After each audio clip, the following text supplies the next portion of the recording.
이제 이재명 대표 사법 리스크도 또 굉장히 앞에 뭐 난관으로 남아 있잖아요. 10월부터 또 선고가 나오기 시작한다고 그렇습니다.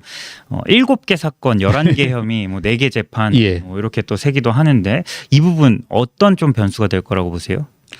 사실 이게 적어도 뭐 여러 사안들에 대해서 뭐 누구 못지않게 깊이 이제 천착했던 한 명으로서 이재명 대표의 혐의는 뚜렷하다라고 생각합니다. 뭐 어떻게 보면 국민들의 법 감정 하에서는 소위 말하는 이제 빼박 혐의들로 이제 일관됐다라고 생각하는데 한번 앞서 간단히 말씀드려보자면 전현희 의원께서 이제 뭐 김건희 살인자라고 했다라는데 어떻게 보면 이재명 살인자잖아요.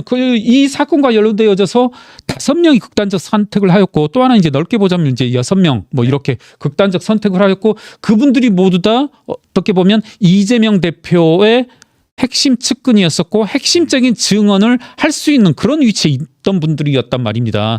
그러면 이제 뭐 전현희 의원은 그러면 한 번쯤은 이재명 살인자라는 말도 할 수 있는 거 아닌지 뭐 그런 생각이 들고요.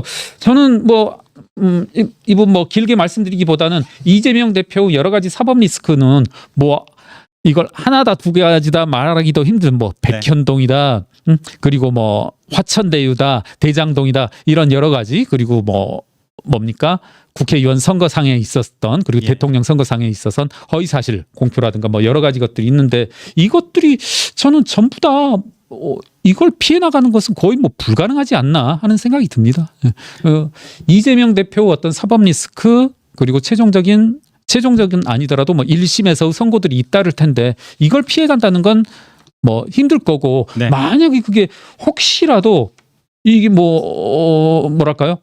민주당 측이 말하는 뭐 무죄 이렇게 본다라면 국민들의 법 감정이 이걸 견뎌낼 수 있을까요? 뭐 김병주 의원인가요? 신임 최고위원으로 뽑혔는데 만약에 이재명 대표에 대해서 여러 가지 뭐 당선 무효형에 해당하는 그런 선고가 내려지면 국민들이 들고 일어날 것이다. 뭐 이런 비슷한 취지의 말을 했던데 그건 반대 아닌가요? 이재명 대표의 여러 가지 혐의들을 두고서 법원이 만약에 다른 판단을 내린다라면 이건 제가 봐서는 국민들의 법 감정이 쉽게 용납하지 않을 것이다.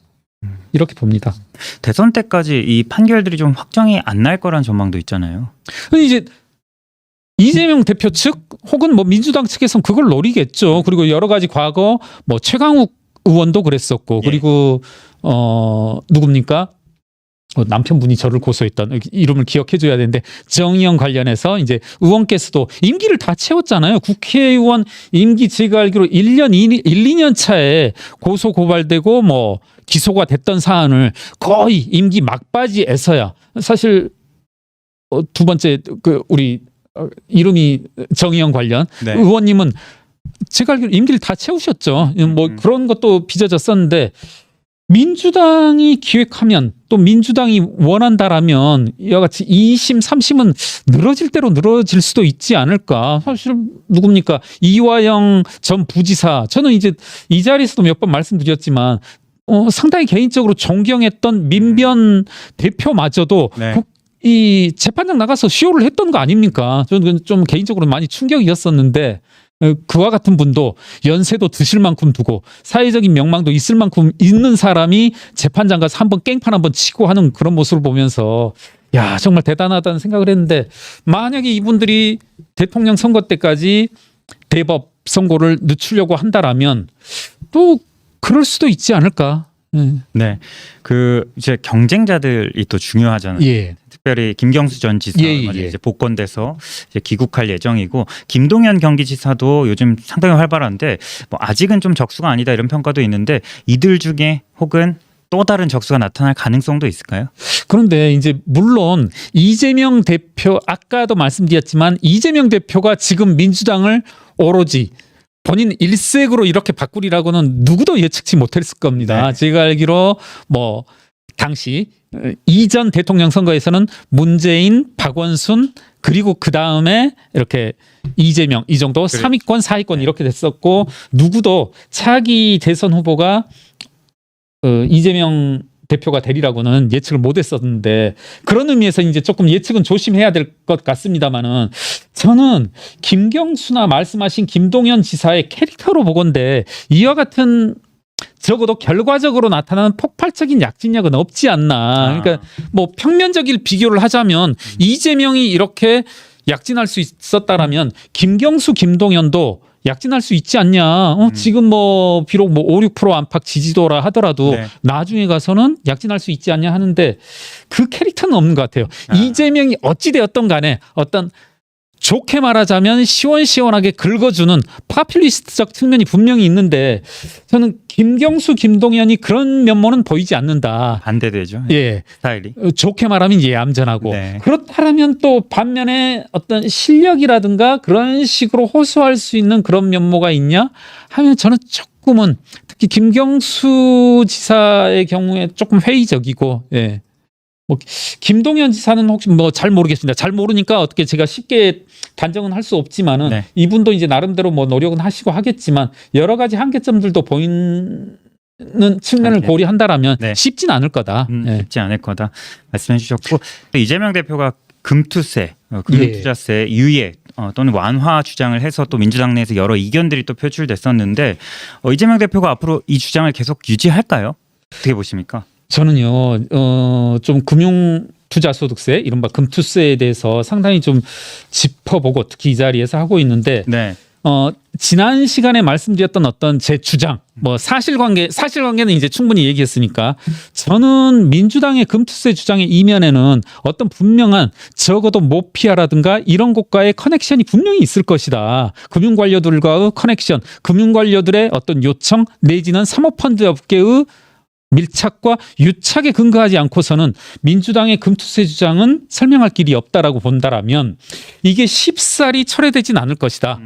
어떤 이재명 대표 한마디 한마디에 의해서 철회되긴 힘들지 않나. 그리고 이건 조금 시간적인 뭐 유예를 가지고서 국민의힘으로서는 이 부분을 따져봐야 될 문제이다. 민주당이 왜 어떤 이유로 금투세를 들고 나왔고 결국은 명목상으로는 양두구육처럼 소득이 있는 곳엔 세금을 부과하겠다는 어떤 뭐 허울을 곁에 두고서 내부적으로는 사모펀드 투자자에 대한 감세를 실질적으로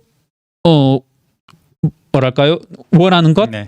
기획하는 거라면 이건 좀 예사로운 문제가 아니다. 사실 이게 저도 이 사안을 지금 계속 지켜보고 조금 국회의원실에 자료도 요청하면서 좀 끈질기게 볼 생각인데 예. 이와 비슷한 사안들이 사실은 많거든요. 그러니까 전 몇 번은 그런 사례들이 있어요.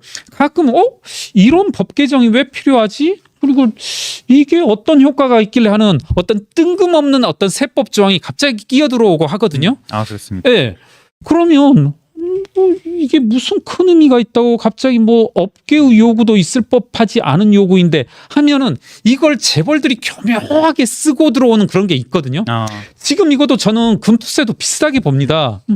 민주당이 내건 건 뭐냐면 간판에 내건 건 소득 있는 곳에 과세하자. 예. 어떻게 보면 쉽게 누구도 쉽게 뭐랄까요 부정할 수 없는 그런 모토를 내걸고서 실제로는 사모펀드 업계에 막대한 절세 혜택 감세 혜택을 주고다 하는 그런 요인이라면 이건 좀 저는 조금은 정치계에서라든가 특히 국민의힘 그리고 시민사회에서 눈여겨볼 만한 지점이다. 이건 조금 저는 민주당 업법으로 말하자면 다시 한번 똑같은 주장입니다만 이건 진짜 특검해야 된다. 과연 이게 누구의 요구가 있었길래 이와 같은 사항을 내걸었냐. 이건 뻔하잖아요. 사모펀드 업계잖아요.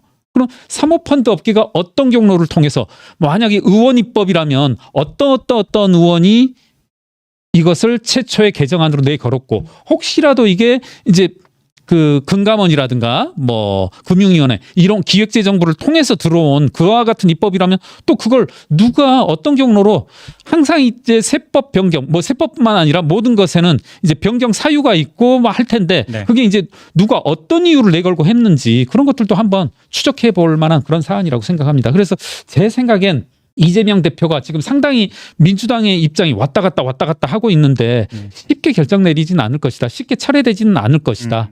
여하튼 우리 국민들로서는 하나의 관전 포인트가 아닐까 이렇게 생각합니다. 이 금투세를 또 뭐 우클릭 이렇게 보기도 하잖아요. 이재명 대표의 우클릭.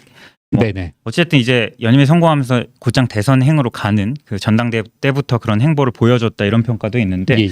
앞으로 이제 대선까지 갈 때 이재명 대표에게 변수들이 많이 있을 것 같아요. 예, 예. 좀 어떤 변수들 꼽아볼 수 있을까요? 그런데 이재명 대표라고 하면 저도 이제 가끔은 생각해 보면서 이재명 대표가 내놓는 정책들이라고 하는 게 사실은 네 글자 포퓰리즘으로 설명되어야 될 부분이 많거든요. 네. 이제 기본소득이라고 하는 것도 본인들은 뭐 진보적인 아젠다다.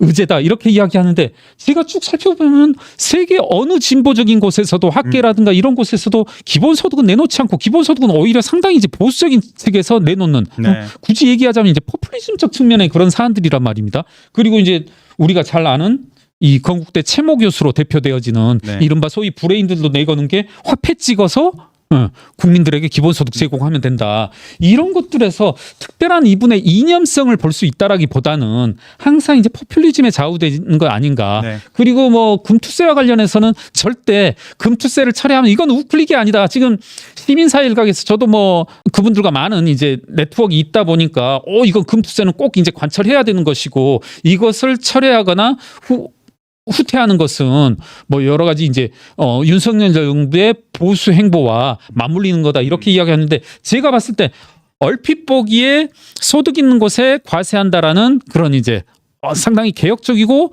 뭐 국민 친화적인 이슈와는 슬로건과는 다르게 이건 이 사안 자체가 금투세 도입 시도 자체가 부자 감세를 위한 그런 기획된 시도라고 한다라면 네. 이건 이제 만약에 철회한다라도 우클릭을 볼 것이 아니다. 네. 저는 오히려 그렇군요. 그와 같은 기획이 누구로부터 비롯됐는지 한번 따져봐야 될 문제다.